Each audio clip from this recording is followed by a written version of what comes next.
Hello दोस्तों, आज की वीडियो में देखेंगे कि सिंगल फेज सप्लाई का कॉन्सेप्ट क्या होता है, थ्री फेज सप्लाई का कॉन्सेप्ट क्या होता है, फेज क्या है, न्यूट्रल क्या है, डिस्ट्रीब्यूशन लाइन क्या होती है, सिंगल फेज का यूज कहां पे किया जाता है और थ्री फेज का यूज कहां पे किया जाता है। इस वीडियो में हम लोग सारी बेसिक चीजें देखेंगे, तो पूरी इंफॉर्मेशन के लिए वीडियो को लास्ट तक देखिएगा। स्टार्ट करते हैं दोस्तों तीन टाइप की इलेक्ट्रिकल सप्लाई होती है। First is single phase AC supply, second is three phase AC supply and third is DC supply. इस वीडियो में हम लोग खाली single phase and three phase AC supply के बारे में जानेंगे। डीसी सप्लाई सिस्टम को हम लोग किसी और वीडियो में समझेंगे। दोस्तों, फेज किसको बोला जाता है एंड न्यूट्रल किसको बोला जाता है। दोस्तों, फेज वायर को लाइव वायर भी बोला जाता है एंड न्यूट्रल वायर को रिटर्न वायर भी बोला जाता है।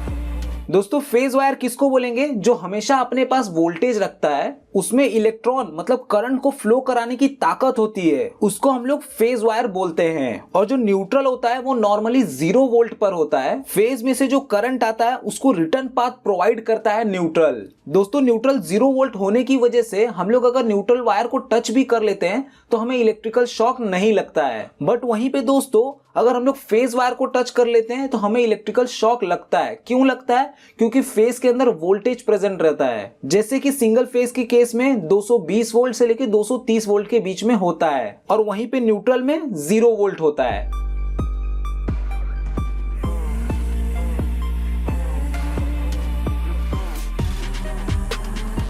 दोस्तों, लोड को चलाने के लिए हमें खाली फेज एंड न्यूट्रल वायर की रिक्वायरमेंट होती है। अर्थिंग जो होता है वो खाली सेफ्टी के लिए होता है। सिंगल फेज के केस में क्या होता है, फेज वायर से हमारा पावर जाता है बल्ब के थ्रू होते हुए न्यूट्रल वायर से रिटर्न आ जाता है। मतलब सिंगल फेज के लोड को चलाने के लिए हमें खाली फेज एंड न्यूट्रल की रिक्वायरमेंट होती है। अर्थिंग जो होता है वो हम लोग सेफ्टी के तौर पे यूज करते हैं। जब कोई फॉल्ट होता है तब अर्थिंग में से करंट फ्लो होता है। इसी के लिए दोस्तों, सिंगल फेज सप्लाई सिस्टम को 2 वायर सिस्टम बोला जाता है। हमारे घरों में नॉर्मली दोस्तों सिंगल फेज सप्लाई ही आती है। सिंगल फेज सप्लाई में वोल्टेज कितना होता है दोस्तों? 220 से लेके 230 के बीच में। अब दोस्तों, हम लोग देख लेते हैं कि थ्री फेज सिस्टम किसको बोला जाता है।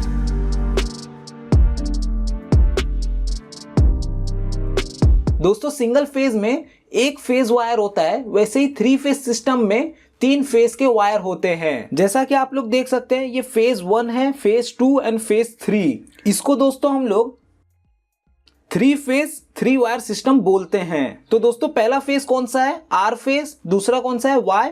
एंड तीसरा कौन सा है? बी। इस 3 फेज 3 वायर सिस्टम का यूज कहां पे किया जाता है मैं अभी आप लोगों को कुछ देर में बताऊंगा। अभी हम लोग देख लेते हैं कि 3 फेज 4 वायर सिस्टम क्या होता है।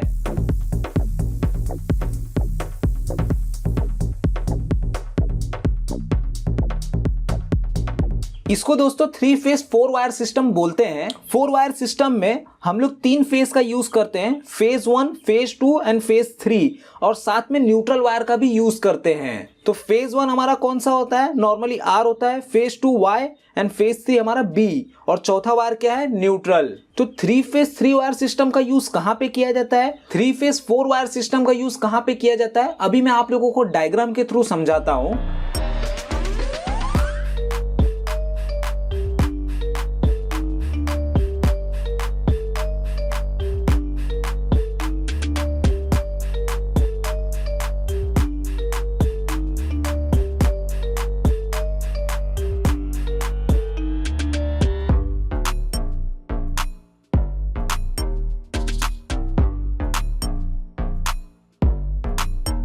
दोस्तों, ये मैंने डिस्ट्रीब्यूशन नेटवर्क का ड्राइंग बनाया है। मैं आप लोगों को 1 बाय 1 समझाता हूं। दोस्तों, हमारी जो HT लाइन होती है वहां पे हम लोग खाली 3 फेज का यूज करते हैं। जैसा कि आप लोग देख सकते हैं, RYB न्यूट्रल नहीं है। तो जो हमारी HT लाइन होती है वहां पे हम लोग खाली 3 फेज का यूज करते हैं। इसके लिए उसको क्या बोलते हैं? 3 फेज 3 वायर सिस्टम। दोस्तों, हमारी जो HT लाइन होती है उसको हम लोग ट्रांसफार्मर को देते हैं, जो कि स्टेप डाउन ट्रांसफार्मर होता है। हमारा जो ट्रांसफार्मर है वो 11 kV टू 415 वोल्ट का होता है। तो यहाँ पे हम लोग क्या करते हैं ट्रांसफार्मर के थ्रू कि जो कि 11 kV है उसको हम लोग 415 वोल्ट में कन्वर्ट करते हैं। जब हम लोग इसको 415 में कन्वर्ट करते हैं, जो कि हमारा स्टार कनेक्शन होता है सेकेंडरी साइड में, तो हमें वहां पे न्यूट्रल मिलता है। मतलब दोस्तों हमारा जो HT साइड होता है वहां पे डेल्टा सिस्टम चलता है और हमारा जो LT साइड है वहां पे हम लोग का स्टार सिस्टम चलता है। तो स्टार सिस्टम के अंदर मतलब स्टार कनेक्शन के अंदर हमें न्यूट्रल मिलता है। तो यहाँ पे क्या हो जाता है दोस्तों, 1 2 3 फेज हो गए और एक न्यूट्रल हो गया, तो 4 वायर 3 फेज सिस्टम हमें ट्रांसफार्मर के सेकेंडरी से मिलता है। दोस्तों नॉर्मली हमारे घरों में सिंगल फेज सप्लाई आती है, तो ट्रांसफार्मर से स्टेप डाउन करने के बाद जैसे कि ये जो घर है इसको मैंने क्या किया, आर फेज दे दिया, साथ में न्यूट्रल दे दिया। ये जो घर है उसको मैंने वाई फेज दे दिया, साथ में न्यूट्रल दे दिया।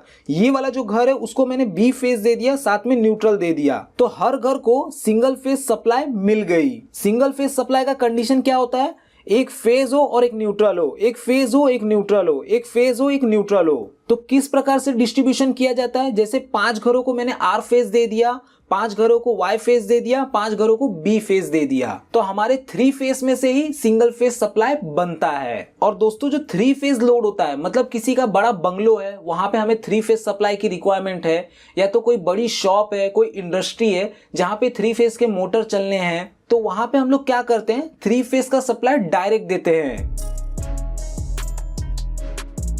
तो दोस्तों हमारी जो बड़ी शॉप होगी उसको हम लोग 3 फेज का सप्लाई डायरेक्ट दे देंगे, मतलब तीनों फेज आना चाहिए, साथ में न्यूट्रल भी आना चाहिए। कई बार दोस्तों ऐसा होता है कि जो बहुत बड़ी कंपनियां हैं वो क्या करती हैं, HT सप्लाई लेती हैं, खुद का ट्रांसफार्मर बैठाती हैं और अपना लोड फुल फिल कराती हैं। तो उस केस में हम लोग क्या करते हैं कि HT लाइन से ही टैपिंग मार करके उनको सप्लाई दे देते हैं। तो दोस्तों मैं आप लोगों को फटाफट एक बार और समझा देता हूं। ये जो हमारी HT लाइन है वो 11 kV की होती है, जो कि डेल्टा कनेक्टेड होती है। हम लोग ट्रांसफार्मर को देते हैं जो कि स्टेप डाउन करता है 11 kV टू 415 वोल्ट में, जो कि स्टार कनेक्टेड होता है। इसके अंदर क्या होता है, पहले हमें HT लाइन में 3 फेज खाली मिल रहा था, LT लाइन में हमें 3 फेज प्लस न्यूट्रल भी मिलता है। हर फेज को हम लोग डिस्ट्रीब्यूट कर देते हैं लोड के अकॉर्डिंग, जैसे 5 घर इसको दे दिया आर फेज, इन 5 घरों को वाई फेज दे दिया, इन 5 घरों को बी फेज दे दिया, और न्यूट्रल जो होता है वो कॉमन होता है। और जहां पे 3 फेज लोड की रिक्वायरमेंट है उसको हम लोग डायरेक्ट सप्लाई दे देते हैं। तो दोस्तों आज की वीडियो में इतना ही देखेंगे। Thank you for watching. आप लोगों को वीडियो कैसी लगी प्लीज मुझे लाइक करके एंड कमेंट करके जरूर बताएं। मिलते हैं नेक्स्ट वीडियो में।